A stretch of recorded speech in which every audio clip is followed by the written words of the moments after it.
arrancar. Ajá. Vamos a arrancar con una alabanza. La cantamos ya hace como 6 semanas. Esta alabanza, una canción nueva, entre comillas, porque no es muy actual, tiene un par de años, pero nunca la habíamos cantado en la iglesia. Canción que dice: venid, glorificad a Dios. Y es lindo porque va a describir cuál es el motivo por el que venimos hoy, o estamos hoy en este momento glorificando a Dios. El sacrificio de su Hijo, el sacrificio que hizo por nosotros, su sangre que nos limpió. Pero sobre todo debemos glorificarle porque somos de Él. Dice ahí 1 Corintios 6:20 que hemos sido comprados por precio, por tanto debemos glorificar a Dios en nuestro cuerpo y en nuestro espíritu, con todo nuestro ser, los cuales dice son de Dios. Ahí les comparto pantalla. Háganme un pulgar arriba si se escucha bien, por favor.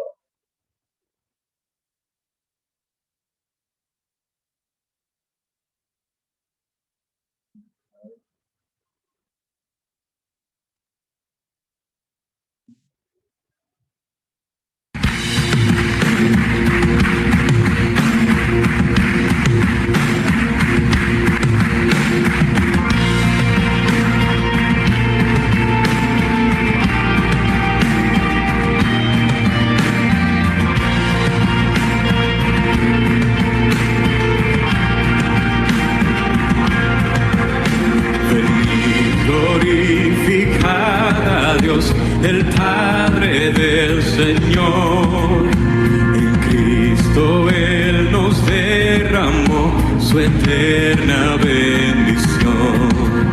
Sin manchas, puros en su luz, nos destinó a ser sus hijos adoptados por la sangre de Jesús.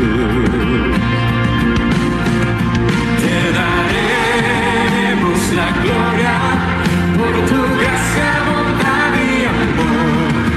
Te daremos la gloria, eres el Salvador.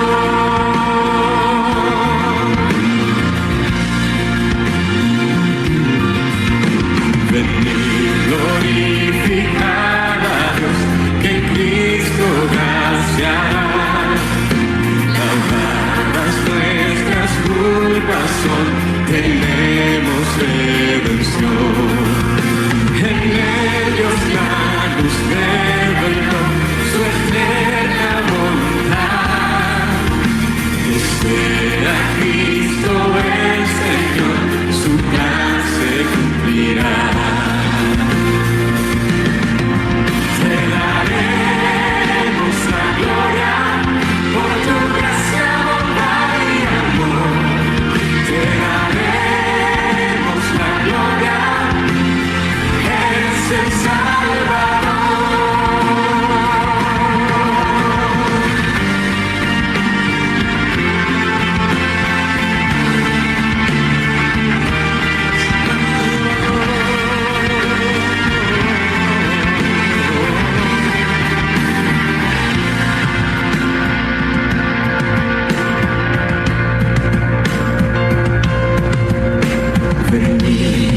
glorificad a Dios, creyentes del Señor, el sello de su Espíritu, por fe tenemos hoy.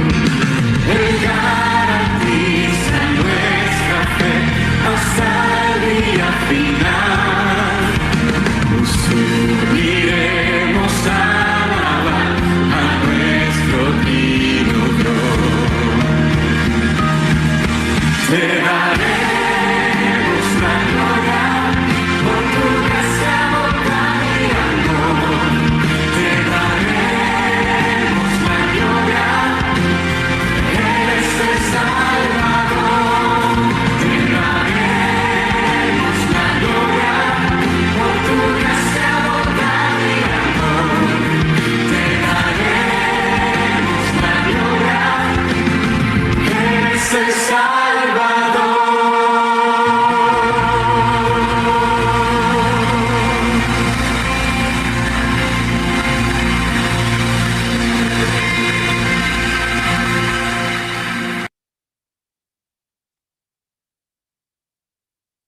Bueno, hermosa canción. Cuesta a veces encontrar canciones que sean apropiadas para Santa Cena. Pero esta me parece que es de todo lo que anda dando vuelta, por así decir, de todo lo que hay, me gusta mucho porque describe tal cual la obra de Cristo y lo que venimos a hacer hoy, ¿no? Glorificar su nombre. Hay una canción más que quería que compartamos. Esta es otro videito, pero es algo que viene quedando desde la cuarentena anterior. Estaba buscando un tema en el Monte Calvario. No encontré ninguno que me convence en YouTube, pero sí tenía todavía un audio guardado. ¿Se acuerdan las reuniones que se empezaron a compartir por WhatsApp? Que valían reuniones, que compartía el audio por un lado, la prédica por el otro, y así habíamos arrancado. Y entre medio de todo eso, la encontré. Le pusimos letra y eso es lo que quería compartir ahora. Me desperté cantando esta canción en mi mente. Gloriareme solo en la cruz. Tal vez porque estuve ayer gran parte del día estudiando el mensaje para hoy y tiene mucho que ver con la cruz. Así que cantamos esta y después pasamos ya al tiempo de la palabra. A ver, tengan un poquito de paciencia, no estoy del todo práctico con entre manejar Zoom por un lado, computadora por el otro. A veces se me complica. La dejo lista y después la comparto.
El Cordero de Dios, de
será. Y en el día de eterna salud, mi corona Jesús me dará. Yo quisiera seguir en pos de Jesús y su menosprecio llevar, y algún día feliz con los santos en luz, en la gloria con él he de estar. Gloria a él, tesoro en la cruz, en sus triunfos mi gozo será. Y en el día de eterna salud, mi corona Jesús me dará.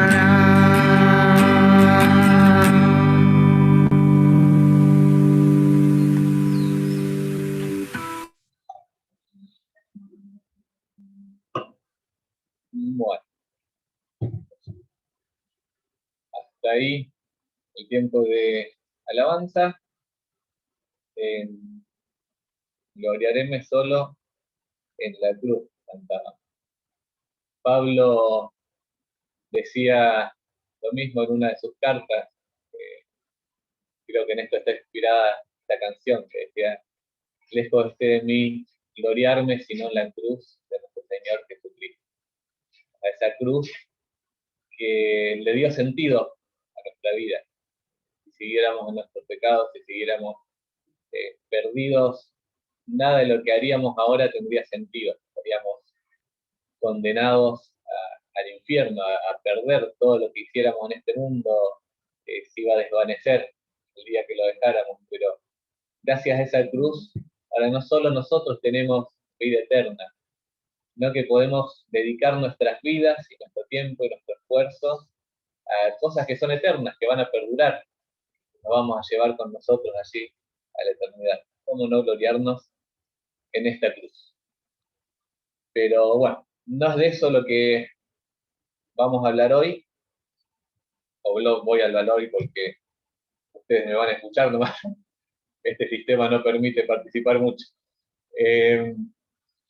Vamos a seguir estudiando el libro de Juan. Primera carta del apóstol Juan. Los últimos versículos que habíamos estudiado de esta epístola era capítulo 1, versículos 6 y 7. ¿Se acuerdan eso que dicen? Si decimos que tenemos comunión con Él y andamos en tinieblas, mentimos y no practicamos la verdad. Pero si andamos en luz, como Él está en luz, tenemos comunión unos con otros y la sangre de Jesucristo, su Hijo, nos limpia de todo pecado. De eso habíamos hablado la última vez. No sé cómo hice, me la había arreglado para hablar como 40 minutos de 2 versículos. Y los versículos que tocan hoy van a seguir más o menos con este pensamiento, con este tema. Porque si para tener comunión con Él, tenemos que andar en luz, como Él está en luz, los cristianos tenemos un problema bastante complicado, porque ninguno de nosotros es capaz de andar todo el tiempo en la luz, por así decirlo, sin pecar, en santidad, en pureza. En la realidad nuestras vidas es algo muy distinto. Si somos sinceros con nosotros mismos, vamos a ver que todos los días, diría yo, pecamos y fallamos y hacemos cosas que a Dios no le agradan. Entonces, ¿cómo hago andar en la luz si la realidad de mi vida es otra y me cuesta tanto la pureza y la santidad? Recordando un poquito el trasfondo de la carta y por ahí analizando un poco por qué Juan va a hacer énfasis en esto, en andar en luz, en la santidad, en el pecado. Recuerdan que habíamos estado hablando de este grupito, de esta secta que se llamaba los gnósticos. Ellos, entre todas las cosas que enseñaban, enseñaban que en sí el pecado no afectaba lo que era la persona ante Dios, porque el ser humano, yo decía, se compone de una parte material, que es el cuerpo, y una inmaterial, que es el alma, y la parte material, ellos decían, es inherentemente mala, toda la materia es mala, eh, entonces la parte material es pecadora, es corrupta, mala, pero no se mezcla con la parte espiritual. Entonces todo lo que hago con mi cuerpo pecador no va a afectar a lo que hace, a lo que es mi espíritu, mi alma, que es pura. Entonces se metía en la iglesia una idea de libertinaje, de poder pecar tranquilo, total, eso no me hace en esencia un pecador, porque mi alma es pura ante Dios, mi alma ya ha sido salvada. Entonces eso, bueno, abría la puerta a montones de pecados, de prácticas, para que entren en la vida de las personas y de la iglesia. Ahora, versículo, bueno, lo vamos a leer los tres porque no es muy largo el pasaje. Versículo 8 al 10 dice, capítulo 1, primera Juan. Si decimos que no tenemos pecado, nos engañamos a nosotros mismos y la verdad no está en nosotros. Si confesamos nuestros pecados, Él es fiel y justo para perdonar nuestros pecados y limpiarnos de toda maldad. Si decimos que no hemos pecado, le hacemos a Él mentiroso y su palabra no está en nosotros. Da tres posibilidades ahí. Esos tres sí. Empiezan los tres versículos con un sí. Que son tres cosas potenciales que podrían pasar. Ya venía con este mismo sistema desde los dos versículos anteriores. Si decimos que tenemos comunión con Él, versículo 6, ahora dice, si decimos que no tenemos pecados, si confesamos, si decimos que no tenemos pecados, está analizando un montón de posibilidades en la cual podría estar una persona cualquiera de la iglesia, vos, yo, cualquier persona. Estos tres versículos podemos decir que hacen una especie de sanguchito, por así decirlo. Porque si se fijan, el 8 y el 10 son casi iguales. Uno dice, si decimos que no tenemos pecado, el 10, si decimos que no hemos pecado, y al medio de eso, al medio del sándwich está el 9, si confesamos nuestros pecados. Acá vamos a hacer una pequeña analogía, por así decirlo. Algo que se me ocurrió a mí, no es que el texto bíblico lo explica así, pero lo podemos ver justamente como un sándwich. Pan, fiambre, pan. ¿Cuál es la parte más rica del sándwich? La del medio, obviamente, ¿no? Las dos tapitas están para contener lo más jugoso, lo más sabroso, lo que importa es lo que tiene adentro. Vos tenés pan y adentro podés tener milanesa, jamón y queso, anchoa, roquefort con, bueno, lo que quieras, pero lo que importa es lo del medio, no las tapas. Bueno, sí, estos tres versículos, o sea, no es que los dos de la orilla no importan, obviamente que importan y mucho, pero yo creo que lo más sabroso para nosotros como cristianos es lo que está al medio. Pero como decía mi mamá o mi abuela, el postre va a lo último, vamos a dejar lo más rico para lo último y vamos a empezar con versículo 8 y versículo 10. Analizar estos dos un poquito. Versículo 8. Si decimos que no tenemos pecado, ¿a qué se está refiriendo esto?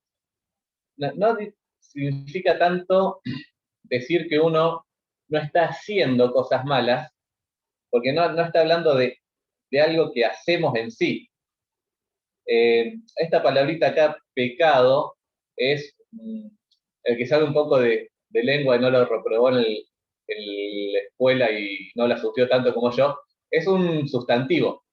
Describe una cosa, no una acción. Es un pecado. Pecado es una cosa. Y siempre esta palabra, incluso en el griego, la que se usa ahí, se usa para justamente un sustantivo, describir lo que es pecado en una forma genérica. Como hablamos del viento, del agua, de un árbol, pecado.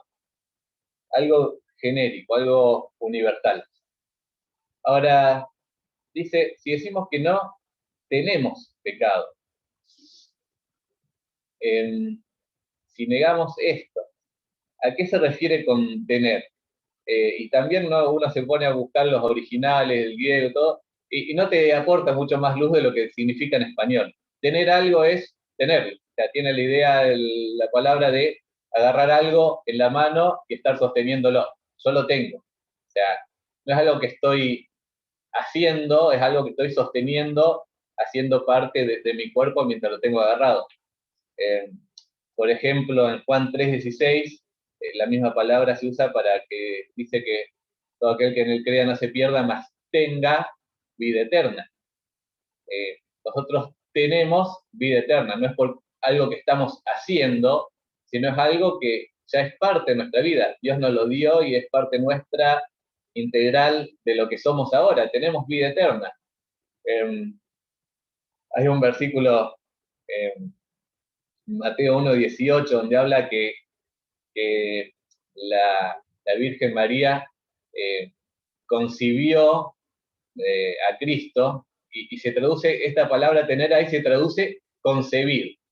Me llamó la atención porque la idea es la misma, ¿no? Ella a partir de ese momento tenía dentro de ella un bebé que se estaba gestando, que se estaba formando, era el Señor Jesucristo que estaba empezando a crecer adentro de ella, pero estaba dentro de María, por eso usa la misma palabra, para que se traduce en nuestro idioma concebir, ahí dice tener, tenía un bebé en la panza. Ahora, pensando en esto, si nosotros decimos que no tenemos pecado, eh, estamos mintiendo, nos estamos engañando a nosotros mismos. Eh, el pecado es algo que está en nosotros, que se gesta, así como eh, la Virgen María gestaba a Jesús. El pecado está en nuestra vida, es parte de lo que somos, es parte de lo que hacemos. Todas nuestras acciones muchas veces se condicionan por el pecado que vive en nosotros. Incluso, ¿cuántas veces el ministerio mismo, el servicio en la iglesia? Eh, ¿Por qué sirvo? Porque simplemente puro amor a Dios, o sirvo porque en, en el fondo me hace sentir bien el servicio porque siento que estoy cumpliendo, que estoy haciendo lo que se supone que tengo que hacer. Entonces al cumplir y al saber que estoy bien, eso me hace sentir bien y sirvo porque si no mi conciencia me acusa y me estoy sintiendo mal si no lo hago. Eh, y hay por ahí una pequeña motivación que es, bueno, sirvo porque me hace bien servir. Y nos olvidamos que sirvo porque amo a Dios sobre todas las cosas. Pero siempre está el yo y el orgullo afectando cada cosa que hacemos. Si nos ponemos a hilar finito en un montón de cosas, está ahí. Eh, Hablando de cosas muy sutiles, cuántas veces nos mandamos macanas propiamente dichas, ¿no? Si pensamos en el corazón como el lugar donde salen todos los pecados, cuántas veces pecamos. Ahí, si me acompañan, a Marcos capítulo 7, versículos 21 y 23, Jesús habló de este concepto eh, del pecado que está en nosotros y que sale de nosotros. Marcos capítulo 7, versículos 21 al 23. Dice, Jesús enseñó, dijo, porque de dentro del corazón de los hombres salen los malos pensamientos, los adulterios, las fornicaciones, los homicidios, los hurtos, las avaricias, las maldades, el engaño, la lascivia, la envidia, la maledicencia, la soberbia, la insensatez. Todas estas maldades de dentro salen y contaminan al hombre. A veces pensamos que el enemigo más complicado que tenemos en nuestra vida cristiana es el diablo que está por ahí afuera tratando de hacernos caer. No, el enemigo más grande que tenemos no está afuera, está dentro. Somos nosotros mismos. Es esta naturaleza que venimos arrastrando hasta que este cuerpo sea glorificado y sea que muera y resucite, o sea que venga Cristo a buscarme y lo transforme y así va a estar sin pecado. Mientras tanto, vengo arrastrando el pecado con el que nací, y todo mi cuerpo está predispuesto a hacer todo esto que dijo el Señor Jesús. Y sí, soy pecador, todos somos. O sea, ¿cuántas veces, o sea, somos avaros? ¿Cuántas veces engañamos? ¿Cuántas veces somos adúlteros, fornicarios? A ver, levante la mano el que no lo sea. ¿Cuántas veces pecamos en nuestra mente? ¿Cuántas veces matamos a alguien?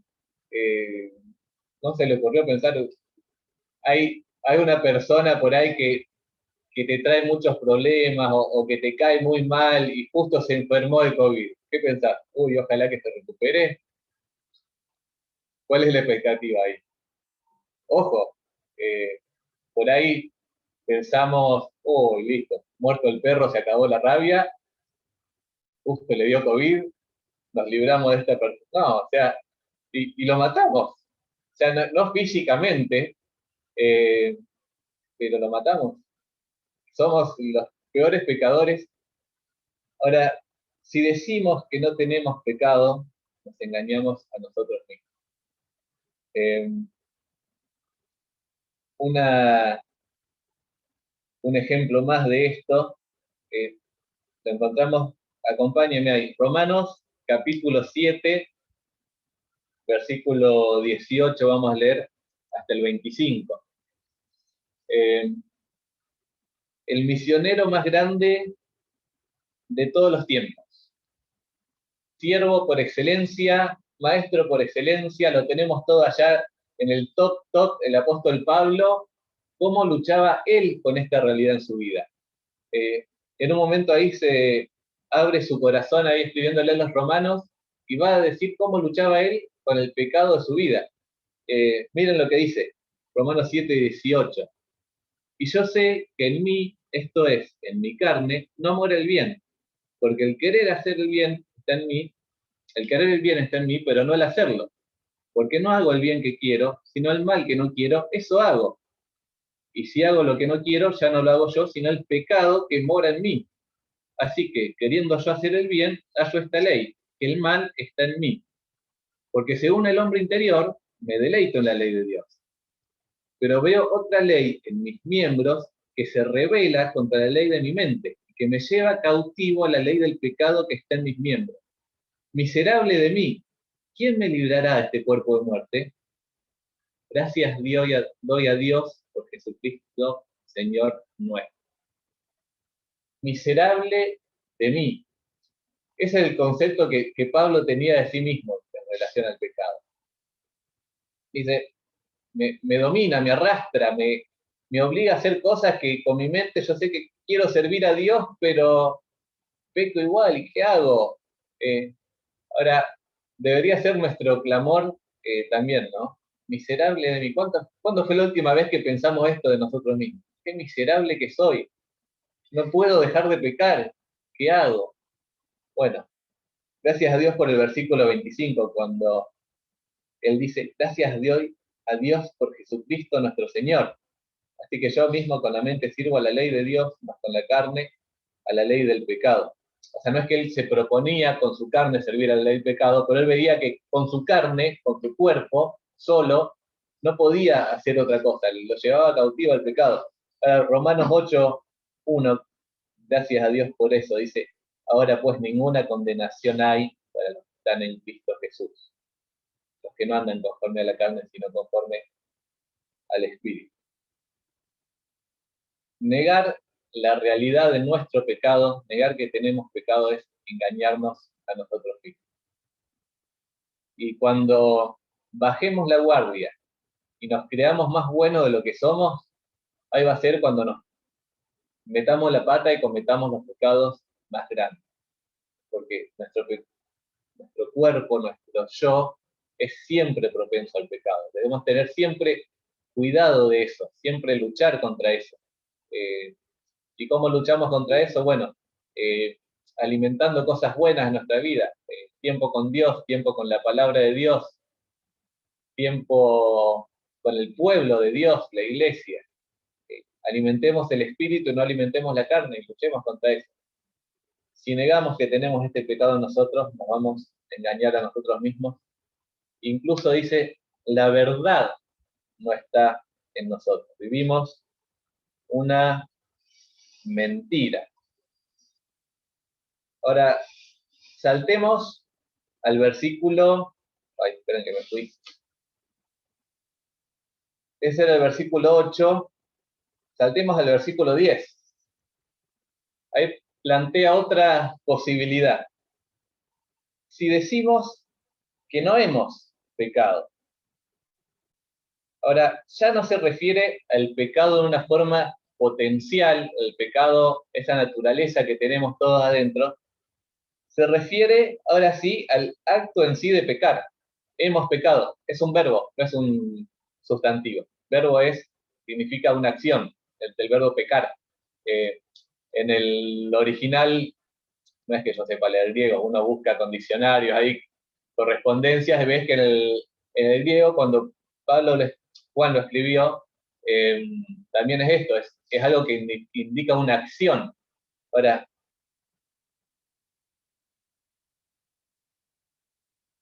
si yo digo que no peco, también estoy engañándome, también estoy mintiendo en muchas formas. Ahora, cualquiera va a decir, no, pero yo sé que peco, yo sé que soy un pecador, yo no voy a negar que peco.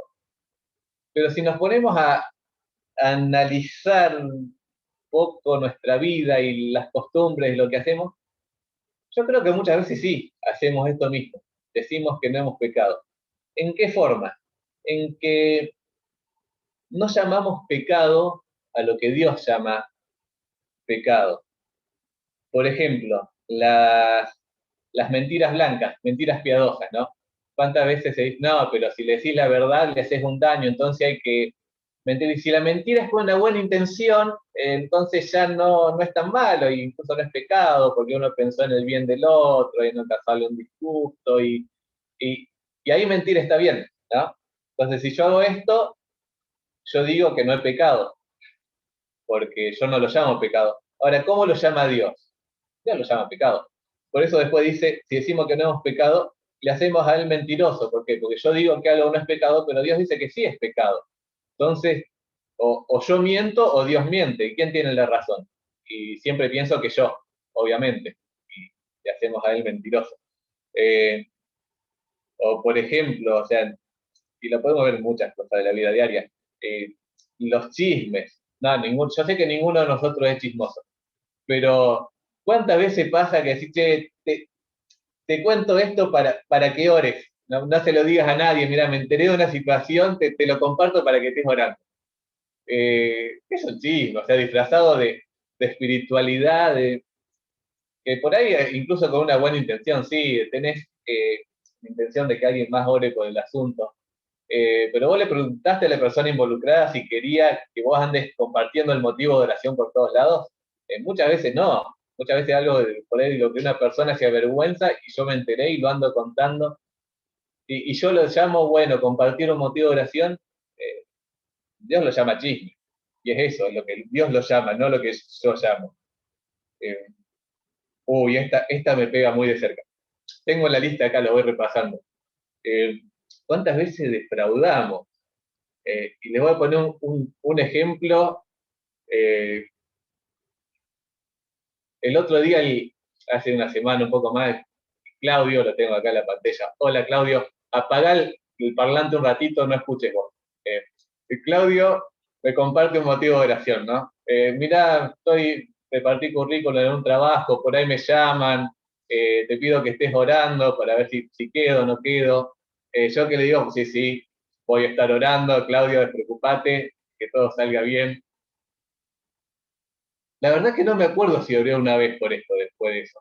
Eh, es más, yo creo que no. Perdón, Claudio. Pero en el momento me comprometí a algo, sí, voy a estar orando. Y después lo olvidé. O sea, es así, no lo anoté, no está en el devocional, me acordé la próxima vez que Claudio me mencionó el tema. Ahora, ¿cuántas veces hacemos lo mismo, no? Viene alguien, te comparte un problema, voy a estar orando. ¿Oraste después? Eh, lo que es peor, después cuando te encontrás con la persona, ¿cómo le decís que no oraste? Es más, y ahí por ahí se nos cae la mentira, ¿no? Che, ¿cómo estás? Uy, estuve orando por vos. Mentira. Eh, ahora, en el momento lo hago y no pienso que es pecado. Nada, ¿cómo va a ser pecado eso? Si es un olvido. Pero es pecado. Es mentir, es faltar a nuestra palabra, es faltar a un compromiso. Y muchas veces así decimos que no hemos pecado, que no lo hacemos. Y estoy poniendo ejemplos, no sé si es pecado grande o pecado chico, ejemplos chicos. De ahí para arriba, cuántas cosas a veces hacemos, decimos, no hemos pecado. El problema es que cuando Dios llama a algo pecado, y yo digo que no es pecado, estoy asumiendo entonces que Dios es mentiroso. ¿Por qué? Porque yo pienso que no es pecado, pero Él en su palabra me dice que sí. Por eso el versículo termina diciendo, y su palabra no está en nosotros. Su palabra no está en nosotros. Si pecamos y lo negamos, quiere decir que todo lo que Dios dice en cuanto al pecado no es parte de mi vida. No lo tengo asimilado. Su palabra justamente es la que me va a ayudar a apartarme del pecado. En Salmo 119, 9, lo conocemos mucho de memoria, con que limpiará el joven su camino con guardar tu palabra. 2 versículos más adelante, en mi corazón he guardado tus dichos para no pecar contra ti. Si su palabra está en nosotros, la misma palabra nos va a revelar qué cosas son pecados, qué cosas le desagradan a Dios, y vamos a tratar de no hacerlo, pero si su palabra no está en nosotros, muchas veces pecamos y decimos que no hemos pecado porque ignoramos que lo que hicimos era pecado, porque no tenemos la palabra de Dios, que es la que nos guía nuestra vida, la que nos muestra nuestra condición, nos muestra la voluntad de Dios. Muchas veces definimos el pecado por lo que los demás consideran pecado y no por lo que Dios considera pecado. Eh, por ejemplo, las mentiras piadosas. Culturalmente es aceptado, ¿no? Entonces yo también lo acepto. Pero ¿quién determina lo que es pecado? ¿La cultura, lo que dice la gente o lo que dice Dios? Lo que dice Dios, obviamente. Entonces, si su palabra no está en nosotros, no sé lo que Dios dice en cuanto al pecado, muchas veces eh, incluso voy a decir que no he pecado, pero por mi propia ignorancia de la palabra de Dios. Eh, o a veces lo negamos a sabienda, ¿no? También está el caso. Bueno, esas eran las 2 rodajas de pan. Pasemos al fiambre ahora. Versículo 9. Ahora, ¿cuál es la actitud que tenemos que tener en cuanto a esta realidad? Que somos pecadores, que cometemos pecados todo el tiempo. Versículo 9 dice, si confesamos nuestros pecados, Él es fiel y justo para perdonar nuestros pecados y limpiarnos de toda maldad. Versículo siempre lo usamos para evangelizar, ¿no? Le habla a alguien de Cristo y mira, si vos confesás tus pecados, Dios te va a perdonar, te va a dar vida eterna. Y se puede aplicar así el versículo, porque siempre que hay confesión hay perdón. Pero acá Juan se lo está escribiendo a los creyentes, a nosotros, que ya somos salvos, que ya aceptamos a Cristo, que la pena judicial de mi pecado ha sido pagada por Cristo en la cruz, pero sigo teniendo pecado en mi vida, sigo teniendo esto que me contamina. ¿Y qué hago con esto? ¿Cómo hago para andar en luz como Él está en luz entonces? Remitiéndonos al domingo anterior. Bueno, hay que confesar los pecados. Es interesante el juego de palabras que usa Juan acá, porque el versículo 8 y el versículo 10 empieza diciendo, si decimos, si decimos tal cosa en cuanto al pecado.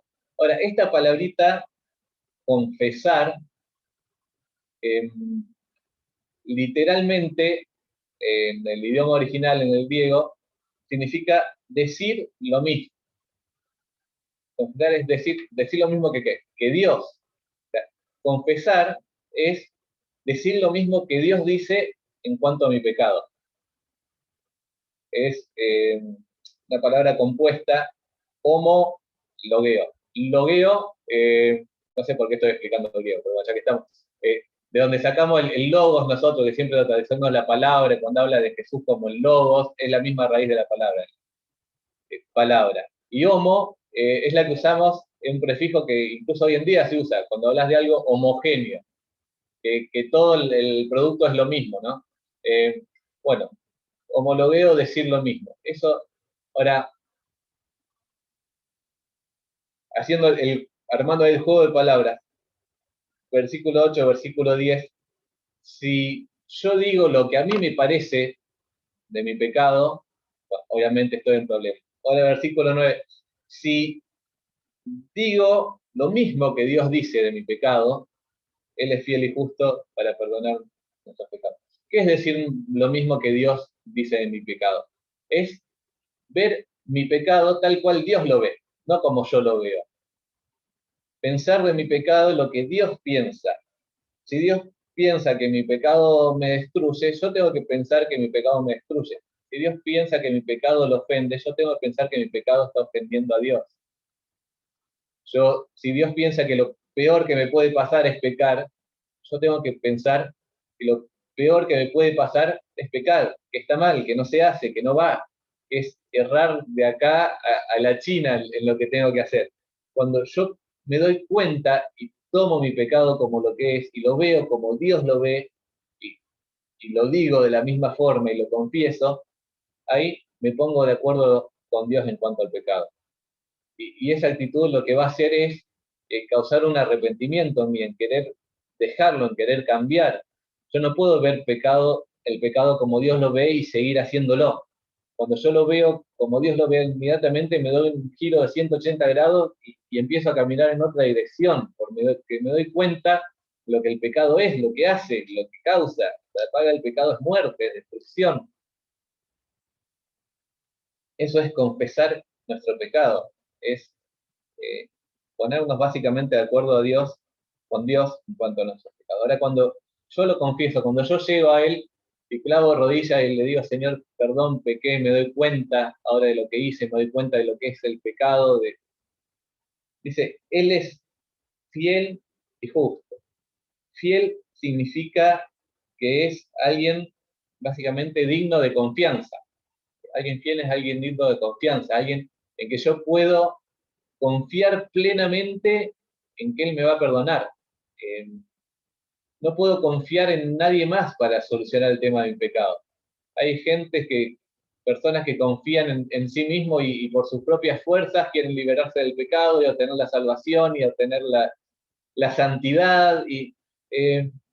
No podemos confiar ni en nosotros mismos ni en nadie más, solo podemos confiar en Dios para que quite nuestros pecados. Él es digno de confianza. Y dice que Él es también justo para perdonar nuestros pecados. Ahora, palabra justo y palabra perdonar son dos términos muy difíciles de reconciliar entre sí. Imagínense que, vamos a poner un ejemplo de la vida cotidiana. Inicia un juicio acá en tribunales a un femicida o un violador o alguna persona que por la sociedad ya con lo que hizo es repudiable, ¿no? Llega ahí a los tribunales, llega al juicio, todos los medios ahí filmando a ver cómo se va a terminar el juicio, creo que ya más o menos ven por dónde viene el ejemplo, ¿no? Y viene el juez, se sienta y dice, no, miren, hoy me siento misericordioso, hoy estoy bueno, hoy quiero ser bueno, así que yo lo voy a perdonar a este feminicida. Que se vaya, es libre, lo perdono. ¿Consideraríamos que este juez fue justo? Hágame así con la cabeza. No, no es cierto. Eh, obvio que no, es un juez injusto. ¿Cómo va a perdonar al culpable? O sea, eso no es justicia, eso es injusticia. Ahora, dice que Dios es fiel y justo para perdonar nuestros pecados. Ahora, ¿cómo puede Dios ser un juez justo?